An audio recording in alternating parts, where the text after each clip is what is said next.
వ్యాకరణ శాస్త్ర చమత్కారాలను వినియోగించుకున్నటువంటి ఘట్టాలు సాహిత్యంలో కూడా చాలా కావ్యాలలో చాలా దర్శనమిస్తాయి.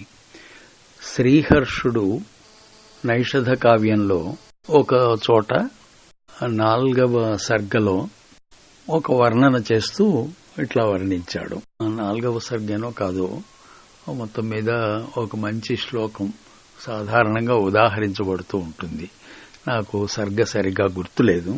కాకులు కౌ కౌ అని చెప్పి శబ్దిస్తూ ఉంటాయి. అంటే మామూలుగా మనం కావు కావు అంటున్నాయని అంటాం గాని దానిని సంస్కృత పదంలాగా దాన్ని గనక అన్వయిస్తే కౌ కౌ అంటున్నాయి అని చెప్పి అనవచ్చు. ఈ కౌ అనే పదము కిం శబ్దంలో పుంలింగంలో, అంటే కిం శబ్దానికి నపుంసకలింగంలో కొన్ని రూపములు, స్త్రీలింగంలో వేరే రూపాలు, పుంలింగంలో వేరే రూపాలు అలా ఉంటాయి. కహ కౌ కే. కౌ అనేది ద్వివచనం, ప్రథమా విభక్తి ద్వివచనం. అట్లాగే ద్వితీయ విభక్తి ద్వివచనం కూడా అవుతుంది. అదే నపుంసకలింగంలో అయితే కిం కే కాని, కే అనేది ద్వివచనం. స్త్రీలింగంలో అయితే కా కే కాహ, అది కూడా కే అని అవుతుంది, ద్వివచనం. ఇతర భాషల్లో లేని విధంగా సంస్కృతంలోనే ద్వివచనం ఉంది. మిగిలిన అన్ని భాషల్లో కూడా ఏకవచనం బహువచనం రెండే కనపడతాయి. సంస్కృతంలో శబ్దాలలోనూ ధాతువులలోనూ ద్వివచనం అనేది ఉంటుంది. క్రియాపదాల్లో అస్తి, స్తః, సంతి, భవతి, భవతః, భవంతి, అట్లా ఆ విధంగా ద్వివచనం ఉంటుంది వాడుక. దానికి తగినట్లుగానే కర్తను బట్టి కర్త ద్వివచనంలో ఉంటే క్రియాపదం కూడా ద్వివచనంలోకి రావాలి. ఆ విధంగా ఇతర భాషల కంటే భిన్నంగా ద్వివచనం కలిగి ఉంది సంస్కృత భాష. ఇక్కడ కాకులు కౌ కౌ అని ఒక శబ్దం చేస్తున్నాయి. అది పాణినీయంలో తాతంగ్ అని ఒక ఆదేశం ఉంది. ఆ తాతంగ్ ఆదేశమునకు స్థాని అయినటువంటి పదములు ఏవి అని, అంటే రెండు ప్రత్యయాల స్థానంలో తాతంగ్ ఆదేశంగా వస్తుంది. అది ఒక వ్యాకరణ సూత్రం. తుహ్యోస్ తాతంగ్ ఆశిష్యన్యతరస్యాం అని. తు హి అనే రెండు ప్రత్యయముల స్థానంలో తాతంగ్ ఆదేశంగా వస్తుంది.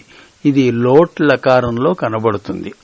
భవతు భవతాత్, భవతాం భవంతు.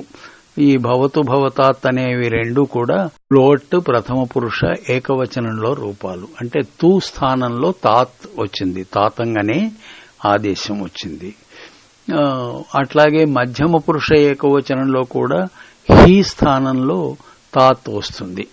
భవ భవతాత్, భవతాం భవంతు అని అక్కడ తాత్ అనే ఆదేశం అది హీ స్థానంలో వచ్చిందన్నమాట.